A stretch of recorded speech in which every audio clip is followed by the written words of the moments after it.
Okay, this video is about radical functions. And so there is a worksheet to go along with it, and if you have that, that's helpful. On it, I have just a power table that's just common, like 2 squared is 4, 2 cubed is 8, 2 to the 4th is 16, and so on. If you get these in your head, just makes it easier. You don't have to memorize these, but it just makes it a lot easier if you have them in your head. Below that I have 2 grids, XY axis. So I want us to just first look at what a radical function is. Radicals are things like square roots, cube roots, fifth roots. Root functions is what they are.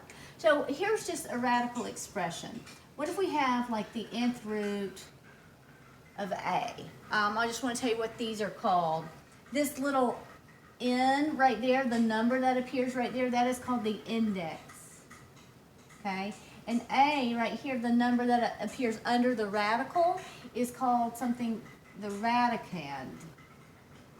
That is what that refers to. So that's the name of those things. What you've seen very commonly is maybe the cube root of x or the square root of x. We're about to graph these functions, but right here, this 3 is the index, x is the radicand. Right here, where we don't see an index, it's understood to be 2.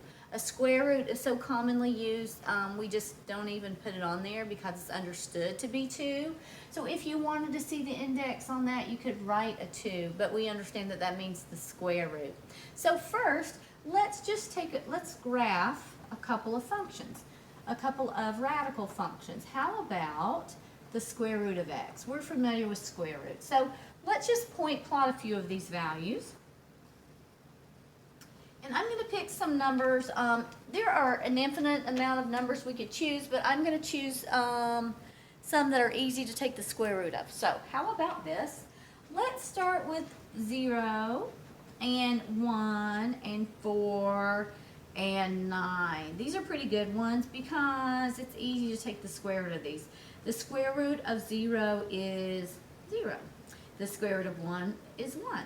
The square root of 4 is 2, and the square root of 9 is 3. And so this gives us a few points out of an infinite amount of points that we could use just to graph this guy and see what he looks like. So right here is 0, 0. 1, 1, 1, 1 would be right there. 4, 2, we have to go all the way here. 2, 3, 4. Up 2, 4, 2 would be there. And then we'll keep going down here. 5, 6, 7, 8, 9.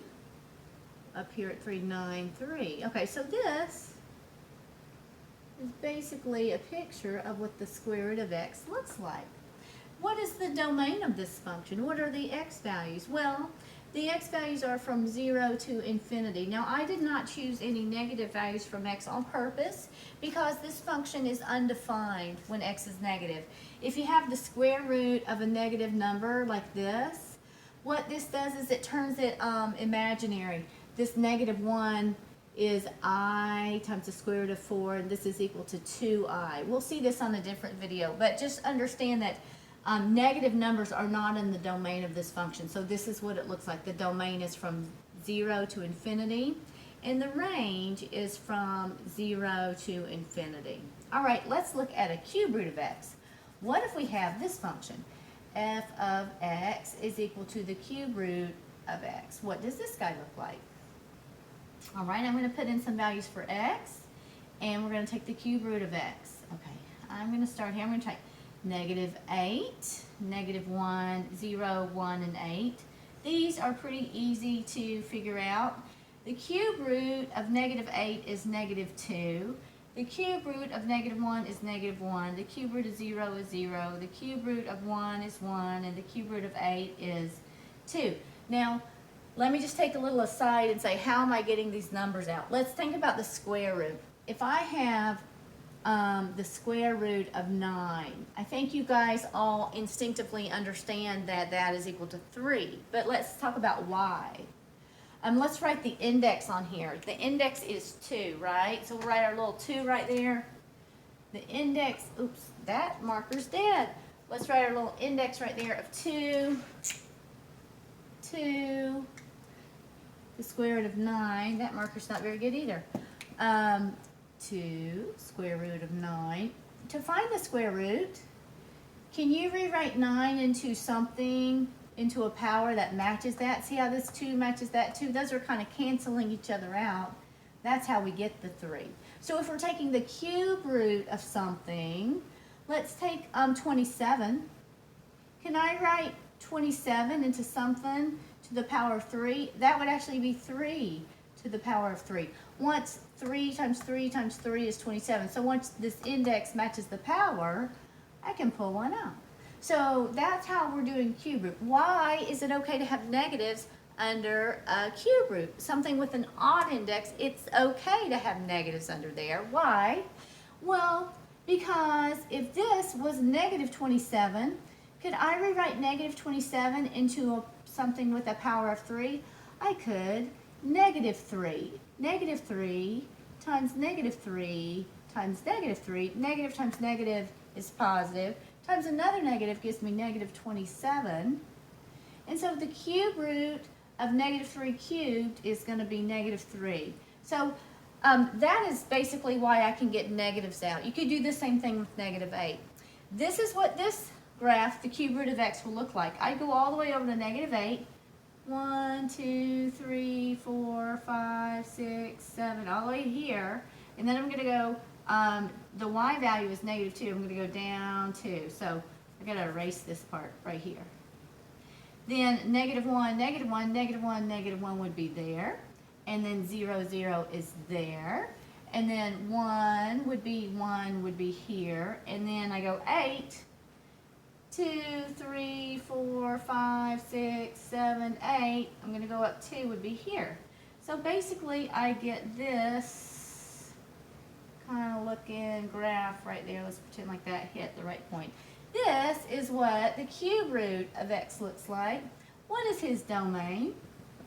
From negative infinity to positive infinity.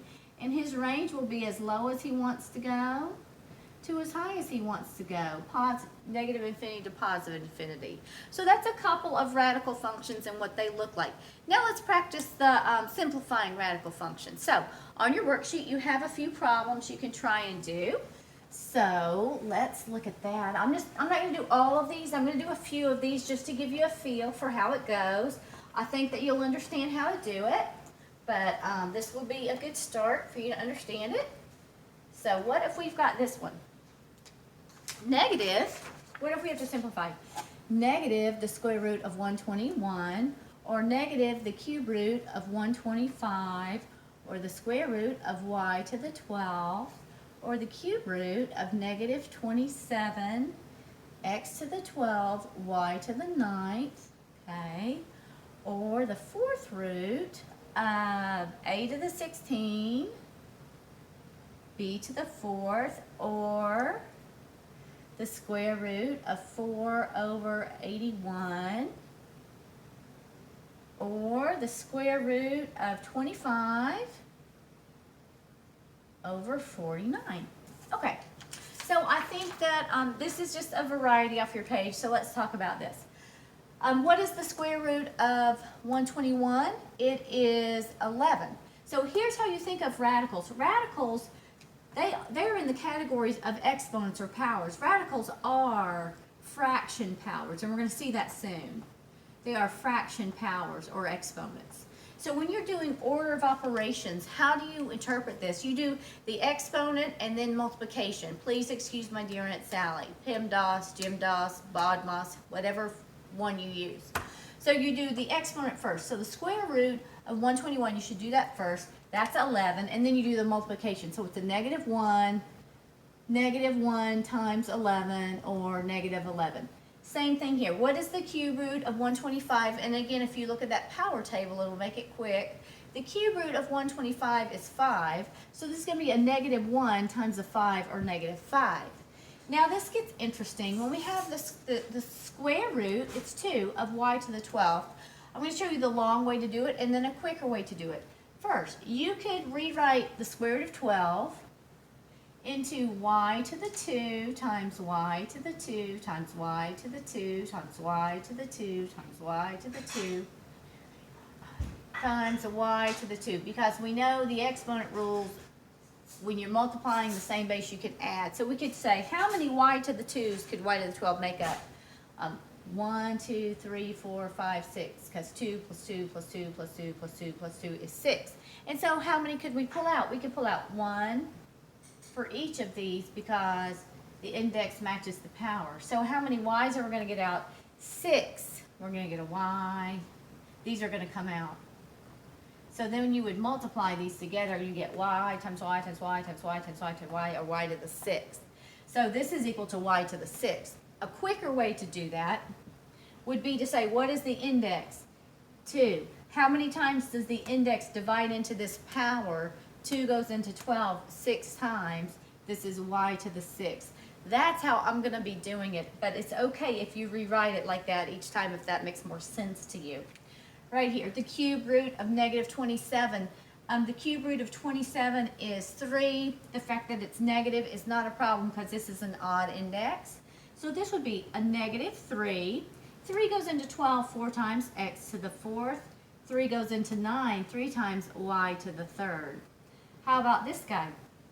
4 goes into 16 4 times, a to the 4th is coming out. 4 goes into 4 1 time, b to the 1 is coming out. How about this? You can split the radical as a power. So the power can be split into the numerator and the denominator. The square root of 4 is 2. The square root of 8 is 9. The square root of 25 is 5. The square root of 49 is 7. You can split it up like that. Okay, on the second part of this worksheet, there are a few examples that we could look at. Let me see what those are. We'll do a few of these. This is where we learn that radicals are fraction powers. And so let me introduce this to you. If we have some base raised to the m over n, this is rewritten as the nth root of a to the m. This is the conversion. So if you have x to the 1/2, this is the square root of x to the 1, and often we don't write the index of 2 or the power 1. If you have x to the 1/3, this is the cube root of x. So that's how we'll get back and forth if we need to. Let's just rewrite these in radical notation and simplify. That's the next set of problems I have for you to do. So I'm just going to pick a few of those and show you how to do those. Goes like this. Let's see. Let us simplify these. What if we've got 81 to the 1/4 power, or 2m to the 1/3 power, or negative 32 to the 1/5 power, or negative 8 to the 4/3, or x minus 4 to the 3/4. First, we're going to rewrite these into radical form using this little conversion, and then we're going to simplify if we can. So this right here, the denominator n became the index. So the denominator 4 becomes my index of 81 to the 1st power. If you look at the power table, or if you think about 81, could you rewrite this? You could rewrite this into 3 to the 4th power, so a 3's coming out of there. What about this? This will be the cube root of 2m to the 1st power. You can't simplify that. That's all you can do. That's the end of that problem. Right here, this would become the 5th root of negative 32 to the 1st power. Is it okay that there's a negative under there? It sure is, because that is an odd index. And so the 5th root of negative 32 would end up being negative 2. Right here, this is the cube root of negative 8 to the 4th power. Okay, now this is interesting. An index is a power, and this is a power. There is a tie in order of operations. So you have a choice. You could first take negative 8 and raise it to the 4th power, and then take the cube root of that, or you could take the cube root of negative 8 and then raise that to the 4th power. It doesn't matter which order you do this in. Because I don't have a calculator, I'm going to do it in the order that I can do with my head. So I know that the cube root of negative 8 is negative 2. So I'm going to say that this is negative 2, and then I'm going to raise it to the 4th power. Negative 2 to the 4th power would be 16. How about this one? This is the 4th root of x minus 4 to the third power. I can't simplify that. That's all I can do right there. All right, the last set of problems says write with positive exponents and simplify if possible. So let's do a few of those. We got to kind of recall exponent rules, which we learned earlier in the class, and combine it with some of this radical stuff that's going on. So here we go. Write with positive exponents and then simplify if possible. Down here, what if we've got 64 to the 2/3, or maybe negative 16 to the negative 5/4, or maybe 2 over 3y to the negative 5/7, okay? Or what if they give us something like b to the 9/5 times b to the 8/5? What if they give me x to the 3/4, x to the 3/4 over x to the, oh my goodness, could not read that, 1/8? We'll just say that says 1/8. I just don't know. Okay, let's just simplify these. All right, first let's convert this to radical form. This is the cube root of 64 squared. You could square that and then take the cube root, but since I don't have a calculator, I'm going to do my best. I'm going to take the cube root of 64. That is 4. The cube root of 64 is 4, so then I'm going to say 4 squared is 16. That's how I can get around that one. This has got a negative exponent. I need to change it to a positive exponent. I give myself the denominator of 1. It has the denominator of 1. I'm going to cross the fraction bar to make that a positive exponent. So this becomes 1 over negative 16 to the 5/4. Just because I'm running out of room, I'm going to rewrite it over here. 1 over negative 16 to the 5/4 is 1 over, convert this, the 4th root of negative 16 to the 5th power. Okay, right here I have an issue because I have an even index and a negative radicand. If I raise something negative to an odd power, it's still negative. This, I'm going to stop right here and say this is not a real number. Not real. Okay, I'm going to stop right there. Later on we'll talk about imaginary numbers, but right now just stop right there to say that's not real. Okay, for this one, 2 is its own base being raised to the 1st power. 3 is its own base being raised to the 1st power. Y is its own base being raised to the negative 5/7. First thing I'm going to do is rewrite it with positive exponents. So the 2 stays in the top. Y crosses the fraction bar and becomes a positive 5/7, and 3 stays downstairs. If we want to write it with radicals, this is 2 times the 5th root of y to the 7th over 3. We can simplify this. 5 goes into 7 one time. So I can pull 1y out. And what's the remainder? So when you have something like this, this is how you can divide it. You can say 5 goes into 7 one time. 1 times 5 is 5. Subtract, and we get a remainder of 2. Now, the number up here is how many that come out, and the remainder is how many y's stay in. So this becomes 1y comes out, and then it still keeps the same index, and 2 of the y's have to stay in, and this is over 3. That's how we can simplify that.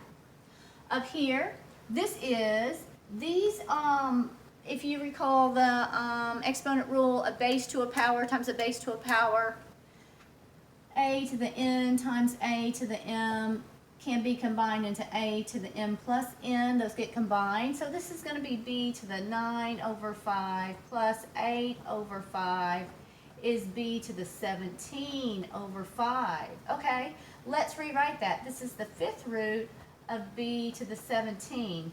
Now let's simplify that with division. 5 goes into 17 3 times. 3 times 5 is 15. I've got a remainder of 2. 2 remain in, 3 come out. 3 b's come out, b to the 3rd, keep the same index, 2 remain in. This is going to be the answer to that guy. Let's deal with this guy. X to the 3/4 over x to the 1/8. I'm going to raise him up.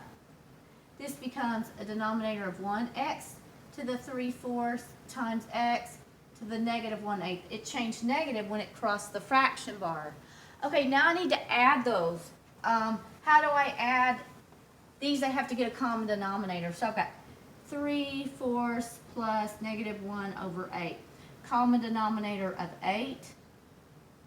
4 times 2 times 2. This becomes a 6 over 8 plus negative 1 over 8 is a 5 over 8. This becomes x to the 5 over 8. If I rewrite that in radical form, the index is 8.